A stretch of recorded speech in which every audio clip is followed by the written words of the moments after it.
ఇది భోగాపురం ఎయిర్పోర్ట్ దగ్గర కనిపించిన సన్నివేశాలు చూడండి. వచ్చిన జనాలందరూ కూడా ఎయిర్పోర్ట్ దగ్గర నీట్ గా మొక్కలన్నీ నాటితే వీళ్ళందరూ కూడా పీక్కొని ఇంటికి తీసుకెళ్లిపోతున్నారు. బలవంతంగా లాగేస్తున్నారు మొక్కలు. నాకు తెలిసి ఇలాంటి జనాలు మన ఇండియాలోనే ఉంటారు, ఇంకెక్కడ ఈ ప్రపంచంలో ఇంకెక్కడ ఉండరేమో.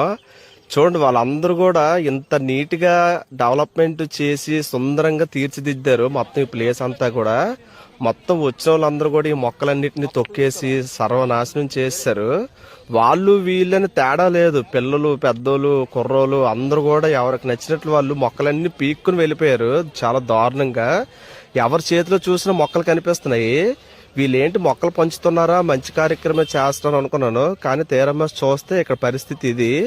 రోడ్డు పక్కన ఉన్న మొక్కలు వాళ్ళు ఎయిర్పోర్ట్ అథారిటీ వాళ్ళు నీట్ గా నాటితే అవన్నీ కూడా వీళ్ళు ఇలా పీక్కుని వెళ్ళిపోతున్నారు. ఎంత దారుణంగా ఉన్నారంటే జనాలు. అభివృద్ధి కావాలి, నీట్ గా ఉండాలి, సుందరంగా ఉండాలి అంటారు. దానికి ప్రజలు సహకరించకపోతే ఇంకేంటి పరిస్థితి? ఇది చూడండి, ఇది అల్లూరు సీతారామరాజు ఎయిర్పోర్ట్ బయట ఓపెనింగ్కి వెళ్ళిన జనాలు. ఇలాంటి జనాలకు అభివృద్ధి ఏం తెలుస్తుందండి బాబు?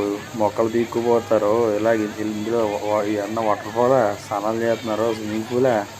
మరి కొంచెం మారంట్రా. మీరు ఎలా ఉంటే ఇంక దేశం ఏమాత్రం ఎక్కడ అభివృద్ధి చెందుతుందిరా బాబు?